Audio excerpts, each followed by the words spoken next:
prontos para encontrar Jesus. Podemos falar juntos? Pode ser? No 3? 1, 2, 3. Prontos para encontrar Jesus. Muito bem. O texto, nosso base, primeira carta de João, capítulo 3, do verso 1 até o verso 6. Acompanhe, por favor, a leitura, se preferirem em suas Bíblias, ou então aí neste material que eu passei para vocês. Diz assim: vede que grande amor nos tem concedido o Pai, a ponto de sermos chamados filhos de Deus, e, de fato, somos filhos de Deus. Por essa razão, o mundo não nos conhece, porquanto não o conheceu a Ele mesmo, se referindo à pessoa de Jesus. Amados, versículo 2: agora somos filhos de Deus, e ainda não se manifestou o que haveremos de ser. Sabemos que, quando Ele se manifestar, seremos semelhantes a Ele, porque haveremos de vê-lo como Ele é. E assim mesmo se purifica todo o que nele tem esta esperança, assim como Ele é puro. Todo aquele que pratica o pecado também transgride a lei, porque o pecado é a transgressão da lei. Sabeis também que Ele se manifestou para tirar os pecados, e nele não existe pecado. Todo aquele que permanece nele não vive pecando. Todo aquele que vive pecando não o viu nem o conheceu. Este texto é um tipo de texto que não é tudo que é familiar para nós. Há algumas expressões nesse texto que vai nos dar entendimento acerca do tema e acerca dos pontos que eu estarei abordando. Então vamos dar a introdução ao nosso assunto. Há alguns anos, nos últimos anos, estamos sendo bombardeados por assuntos escatológicos.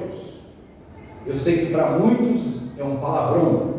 Escatologia cristã é o estudo do fim dos tempos, a consumação final de tudo. Segundo a concepção bíblica, a palavra escatologia é derivada de duas palavras gregas que significam último e estudo.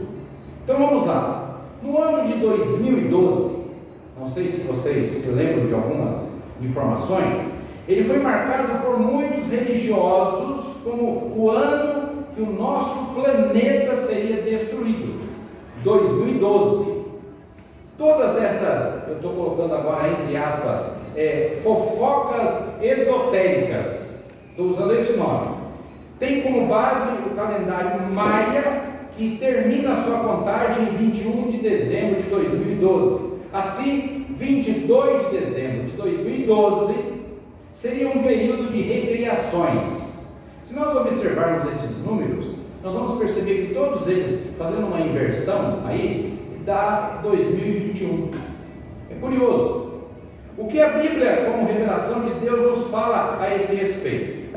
Em Mateus 24:36, Jesus fala a respeito da sua vinda a esse mundo com as seguintes palavras: mas a respeito daquele dia e hora, ninguém sabe, nem os anjos dos céus, nem o Filho, senão o Pai.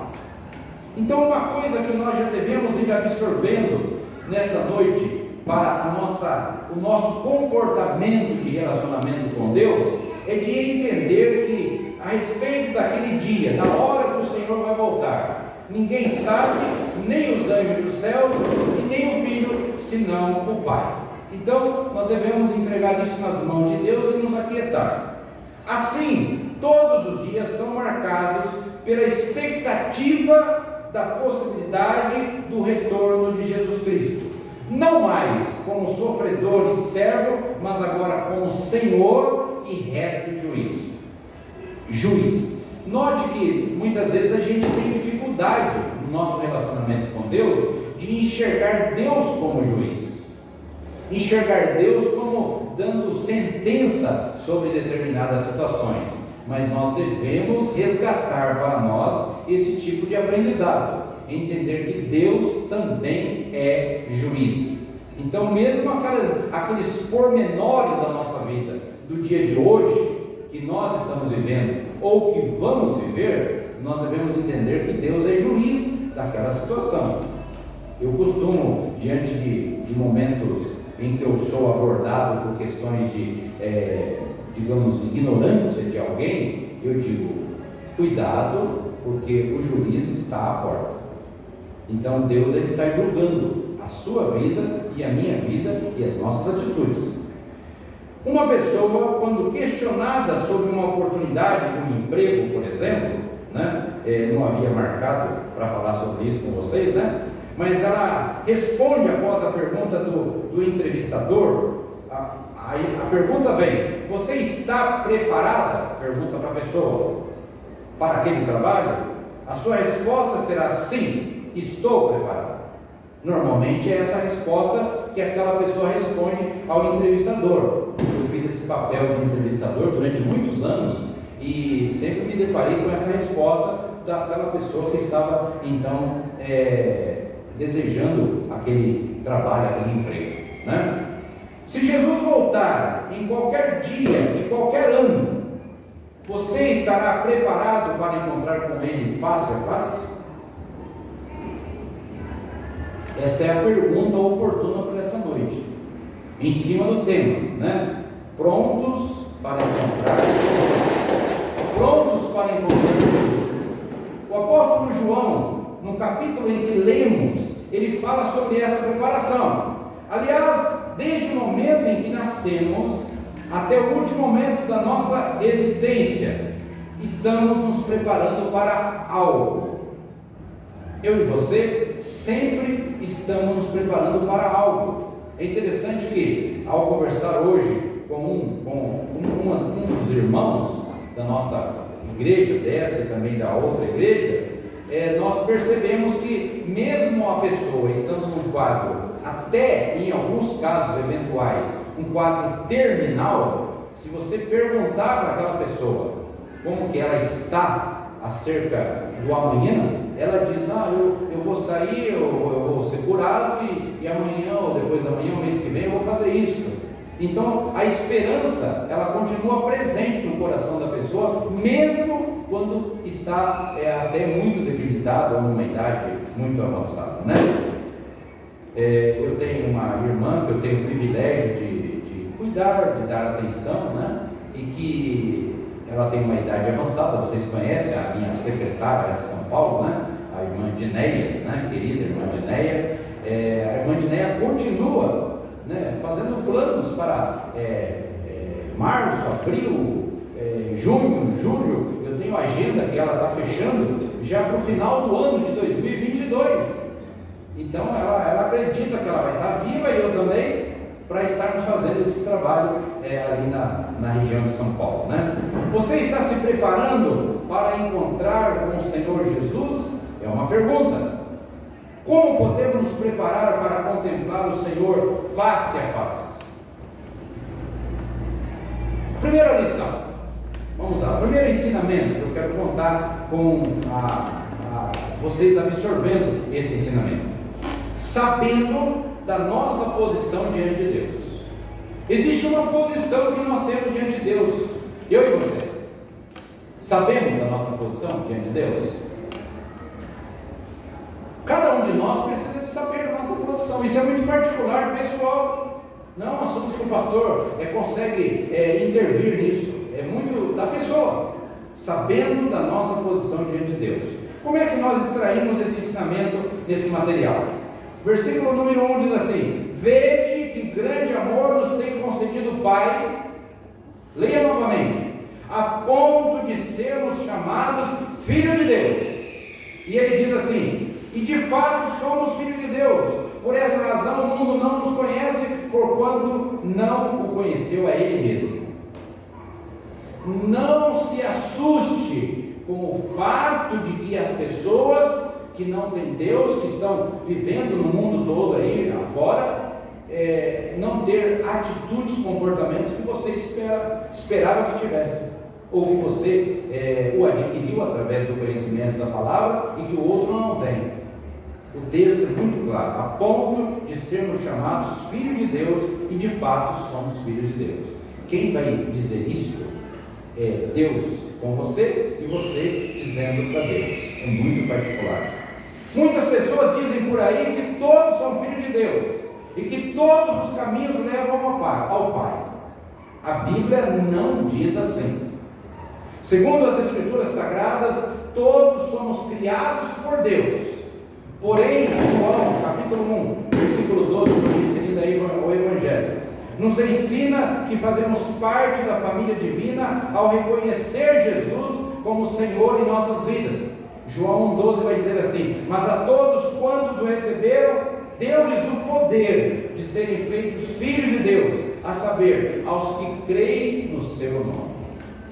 Significa de que aquela pessoa, eu e você, temos que fazer uma declaração a Deus, a declaração de que nós o queremos de maneira graciosa em nossas vidas com o Senhor.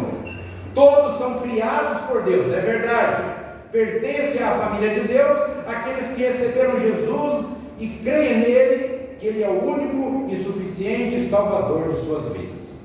Em outro momento da história, os discípulos estavam preocupados quanto à partida de Jesus.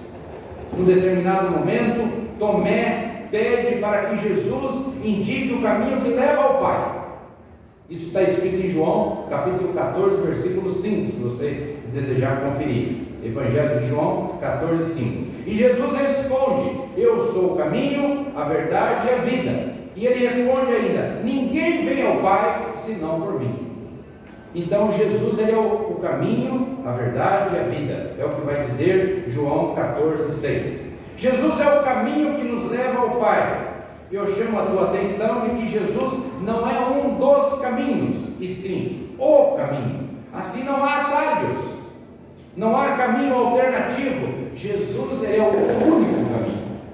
Por isso que nós devemos lutar para ser pregadores ou portadores e pessoas que transmitem essa mensagem com esta clareza de informação. Você precisa estar preparado para encontrar com Jesus, seja qual ano for a sua vinda. Será em 2022? Não sei. Há muitos sinais, há muitas evidências de que em breve o Senhor virá. Mas eu não posso afirmar que será em 2022. Agora, o que eu posso afirmar é de que aqueles que seguem a Cristo vão ter lutas, vão ter desafios, vão ter que se esforçarem para viver num mundo que cada dia mais ele apresenta corrompido, injusto, inadequado e etc, etc, etc. Você reconhece que Jesus é o Filho de Deus? Pergunta. Você reconhece que Jesus é o Senhor da sua vida? Pergunta. Você reconhece que Jesus é o caminho que vale a pena realmente trilharmos? Pergunta. Você reconhece que Jesus é o caminho que leva ao Pai? Pergunta. Então, estamos preparados para encontrar com Jesus face a face quando nos submetemos aos seus ensinos. Primeira lição, sabendo da nossa posição diante de Deus. Uma segunda lição, sabendo que a vida não termina aqui. Esta é uma luta mesmo com aqueles que estão nas igrejas há anos. Eu me lembro de igrejas que eu pregava e falava: hoje você vai morrer. E alguém lá no meio do grupo lá pulava no banco assustado. E esta é a verdade. Hoje você vai morrer. Esta é a verdade que a gente tem que carregar. Hoje qualquer um de nós vai morrer. Pastor, mas falta menos de uma hora para o ano novo aí, né? Será que vai ser esse ano? Eu não estou dizendo dia e hora, eu estou dizendo que é qualquer momento. Qualquer momento pode ser 10 anos. Qualquer momento pode ser 365 dias. Não sei dizer.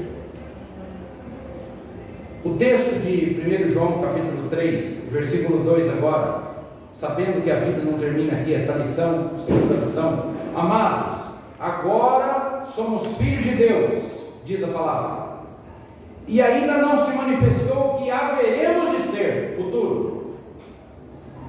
Sabemos que quando Ele se manifestar, seremos semelhantes a Ele, porque haveremos de vê-lo como Ele é.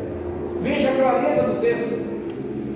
Sabemos que quando Ele se manifestar, seremos semelhantes a Ele. Então não há motivos de preocupação demasiada. Lógico, você tem que pagar sua conta em dia, andar direito, ter atitudes, compromissos, tal, mas não se preocupe demasiadamente com essa vida.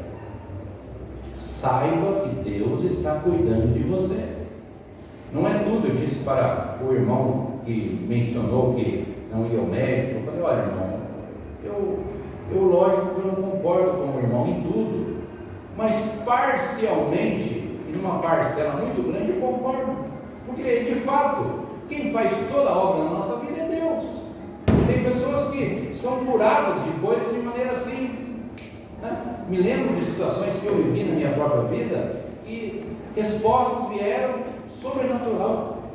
Alguém que chegou, me procurou: pastor, olha, eu estou querendo te ajudar nisso, estou querendo aquilo, e eu não esperava, nem pedi aquilo para Deus, mas Deus sabia da minha necessidade, sabe da minha necessidade e do meu coração. Continuando esta linha de raciocínio, Deus nos ama de uma forma tão elevada, ao ponto de enviar Jesus, o seu Filho único, para viver entre os homens, ensinar um caminho excelente que leva o ser humano em direção ao Pai, e morte em nosso lugar, ressuscitando dentre os mortos, colocando à direita de Deus, intercedendo por aqueles que creem. Você não pediu para Jesus fazer isso, e eu também não pedi, mas Ele fez. Ele fez por amor, Ele fez porque Ele ama cada um de nós, e Ele quer o tempo todo cuidar de nós, e mais do que nós mesmos. Muitas vezes você não se cuida como deveria, e Deus é que cuida de você. Deus tem misericórdia de você. Deus atende questões que você mesmo não estava enxergando. Deus fez todas as coisas motivado pelo amor à humanidade. Deus preparou uma nova oportunidade de vida. Apocalipse, livro de Apocalipse, termina com a visão de uma nova terra e novos céus. Assim, a vida não termina aqui, como muitos dizem por aí. Há pessoas que dizem que o mundo acaba para quem morre. Uma inverdade, segundo a Bíblia. Deus enviou Jesus para revelar-nos a vida eterna. Todos nós aqui vamos nos alimentar, vamos andar, vamos viver, mas nós temos que ter a consciência de que Deus tem a vida eterna para todos nós. Continuando, João diz que essa vida é uma realidade, sim, e ainda não se manifestou o que havemos de ser, porque Jesus ainda não voltou. Quando Ele se manifestar novamente, todos os olhos o verão, seremos transformados em um piscar de olhos. A vida eterna é uma realidade para aqueles que creem em Jesus como Senhor e Salvador de suas vidas. Estão preparados a encontrar o Senhor Jesus face a face? Essa pergunta precisa estar na nossa mente hoje, e começarmos o ano e vivermos 2022 com essa mentalidade de estarmos preparados. Enquanto tivermos o fôlego da vida soprando nas nossas narinas, ainda há oportunidade. Ainda há oportunidade. Recentemente nós tivemos com algumas pessoas aqui, estivemos lá num lar de idosos, pessoas com alguns anos de vida a mais do que muitos aqui, e em dado momento eu pude compartilhar com eles dizendo: olha, não esqueçam que vocês estão vivos. Não esqueçam que vocês estão vivos. Não esqueçam. Mesmo quando nós tivermos com a idade bem avançada, e talvez até em algum momento até um pouco debilitados, se nós estivermos vivos, a nossa vida ainda assim é diferente. Ainda assim é diferente. Temos provas disso. A porta da graça ainda está aberta. Um dia essa porta da graça se fechará, a partir daí virá o juízo. Muitos ouvirão da boca de Jesus assim: vinde benditos de meu Pai. Uns ouvirão, e outros ouvirão assim: apartai-vos de mim, malditos, para o fogo eterno. Mateus 25, versículo 34 e versículo 41 diz exatamente o que eu acabei de pronunciar. A vida com Deus depende da prática da mensagem anunciada por Jesus. Não pode existir uma religiosidade fria na vida de ninguém. Na minha vida não pode e nem na sua. E você deve também dizer isso para outros. Não podemos viver uma religiosidade fria, uma religiosidade, uma vida de religiosidade onde a gente não tem a esperança de ter Jesus para viver conosco diariamente. Terceira e última lição: sabendo que há situações em nossas vidas que precisamos desvencilhar. O que significa isso? Todos nós temos que entender que sempre haverá algo que nós temos que tirar da nossa vida que não agrada a Deus. Faça uma autoanálise na tua vida. Veja que há situações, meus irmãos, há momentos nas nossas vidas que nós nos irritamos, simplesmente nós irritamos, desnecessariamente. Irritação que faz o que com a gente? O que ela faz com a gente? Ela tira de nós a nossa alegria, ela tira de nós o relacionamento com as outras pessoas, ela tira de nós a disposição para ajudar alguém, às vezes por uma coisa tão estranha. Nós devemos nos observar mais, antes de observar os outros. Nós devemos usar mais o espelho e ter boa conversa diante do espelho. Um bate-papo gostoso. Quem você é? Converse um pouco com você mesmo, olhando para o espelho. É importante, isso ajuda. Isso ajuda. Na faculdade nós éramos ensinados a nos preparar, a pregar, olhando para o espelho, para a gente se ver como que está o nosso rosto, né? Eu confesso que eu tenho um pouco de receio, né? Porque há momentos que eu sei que o meu rosto tem algumas transformações, né, que eu nem mesmo eu aprovo, né? Enfim, eu estou me lembrando aqui de uma ilustração que eu até trouxe para dividir com vocês, uma ilustração interessante sobre um garoto, um menino. O título dessa ilustração chama-se Relógio de Brinquedo. Muito bacana. Eu não consegui memorizar, então eu trouxe ela por escrito, né? O menino, ele estava aprendendo a ver as horas no relógio de ponteiros. Interessante. O pai, querendo incentivá-lo, o presenteou com um relógio de brinquedo. Mas na hora, ele não reparou que era de brinquedo, o menino. O menino imaginou que ele estava aprendendo as horas, que ele havia recebido um relógio na devida proporção, né? Quando ele foi para a cama naquela noite de sábado, menino com característica de menino cristão, deu-lhe corda e acertou com um relógio grande de parede, e então colocou debaixo do seu travesseiro. E de manhã bem cedo colocou a mão debaixo do travesseiro e pegou seu precioso relógio, olhando para o mostrador, na meia escuridão, viu que o relógio marcava 8 horas.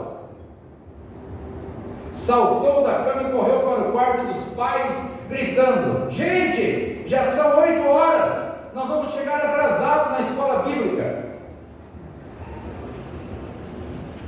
Mas o pai e a mãe não ficaram lá muito satisfeitos de serem acordados àquela hora, pois ainda era 5 da manhã. Mandaram-no de volta para a cama e ele, entristecido, só então percebeu que o seu relógio, afinal, não era o que parecia ser. Por alguns momentos ficou acordado na cama, pensando no acontecido, e então se levantou, foi buscar uma chave e desmontou o relógio, achando que talvez tivesse algum defeito, e viu que, embora o mostrador fosse bonito, ele percebeu que não tinha nenhuma daquelas pecinhas que um relógio de verdade tem, por isso não trabalhava. Naquela manhã, no culto matutino, o pastor falou sobre a passagem que diz: a fé sem obras é morta. E aquele pai, quando chega em casa com o filho, pergunta para o filho: você compreendeu o que o pastor disse, meu filho? O pai perguntou na hora do almoço. E o pai falou: sim, papai, disse o menino. O pastor falou que a fé sem obras é morta, igual ao meu relógio de brinquedo. Ele não trabalha, ele é um relógio morto. Que coisa interessante a nossa vida, né? Assim a fé, a Bíblia diz, se não tiver obras, é morta em si mesma.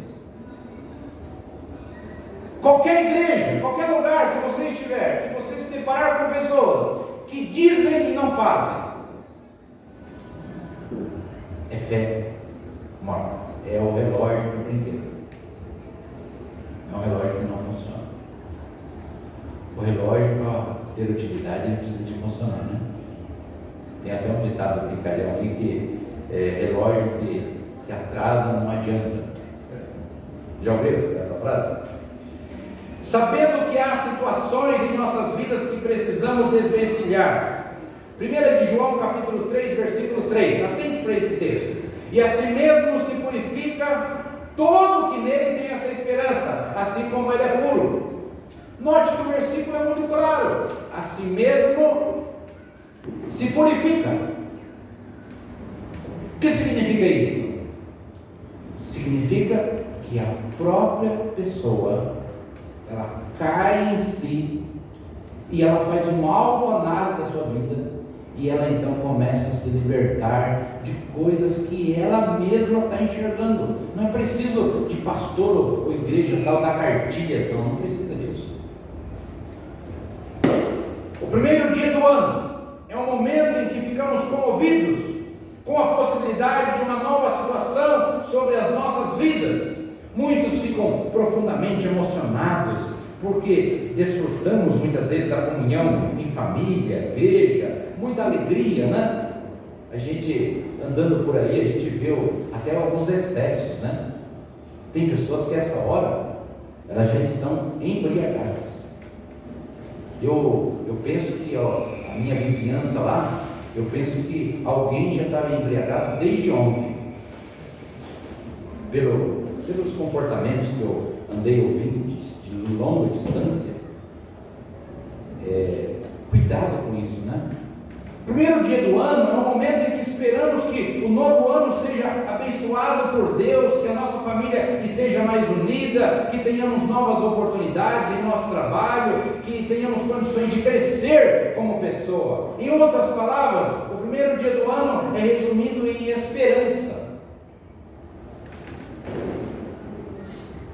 Esperamos Jesus voltar.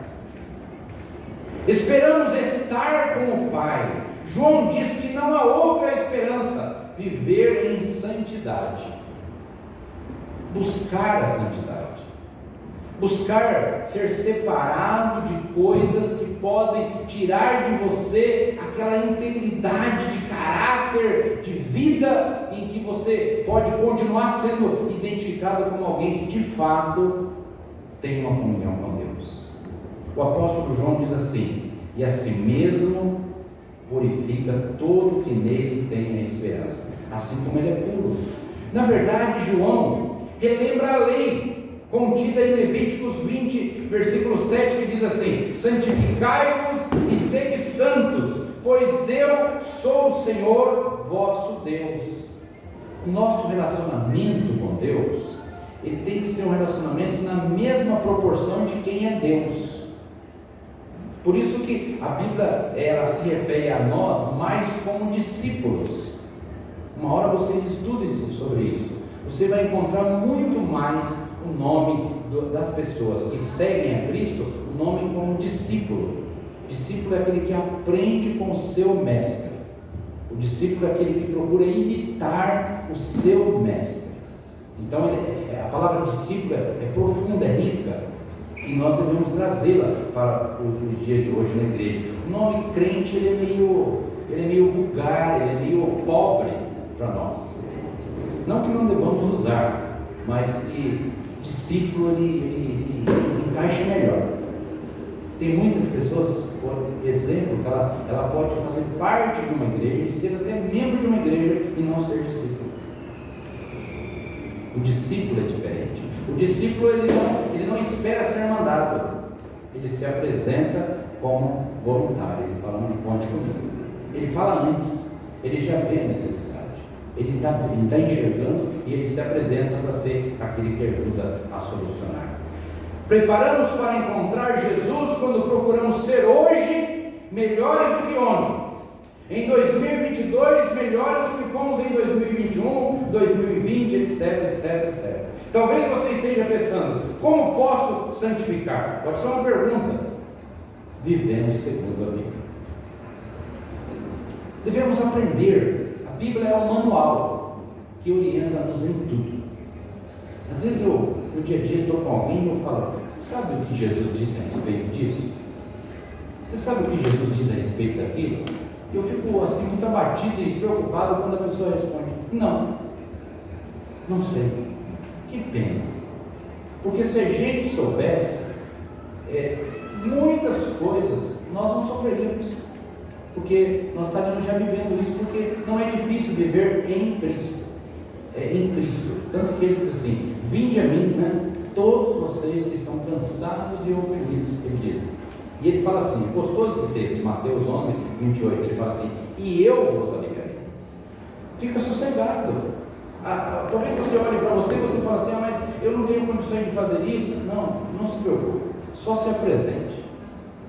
Só se apresente, Eu tenho uma ovelha lá em Mococa que outrora era uma pessoa que sentava no último banco, quase não falava, quase não se comunicava.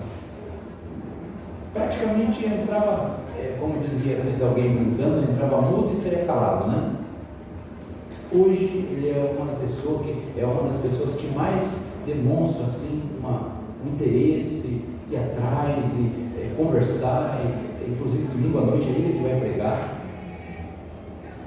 Agora ele prega, agora ele dá estudo, agora ele fala, agora ele se comunica com as pessoas, faz amizade. Estando aberto a pedir perdão e perdoar, compartilhando o amor de Deus, compartilhando as mensagens da palavra de Deus. Quando você sabe sua posição diante de Deus, sabe o seu destino e vive segundo a palavra, você pode dizer abertamente: estou preparado a encontrar-me com o Senhor. Eu quero concluir apenas relembrando os pontos que nós abordamos, tá? Eu termino. Eu quero convidar relembrando. Cada ponto, primeiro, posição diante de Deus. Qual é a sua posição? Pense nisso. Segundo, entender: a vida não termina aqui. Pense na eternidade com mais frequência. Pense mais na eternidade, menos aqui. Pense que você vai estar para sempre com Deus. E lá não é 80 anos, 85, 70, não sei o número. Lá é vida eterna. Terceiro, entender que você precisa melhorar, sabendo que há situações em nossas vidas, na minha vida e na tua, que nós podemos tirar coisas e substituir pela vontade de Deus, o querer de Deus. Nós podemos ser o melhor trabalhador, o melhor pai, uma melhor mãe, podemos ser maridos, melhor marido, melhor filho, melhor em tudo nós podemos ser, Daqui a pouco nós vamos nos alimentar, Quem fez uma maionese, saber que pode fazer uma maionese ainda melhor. Quem fez um arroz, saber que pode fazer um arroz ainda melhor. Eu não sei explicar isso, mas sei que pode. Todos nós podemos fazer algo melhor. Que Deus nos ajude. Em nome de Jesus. Amém.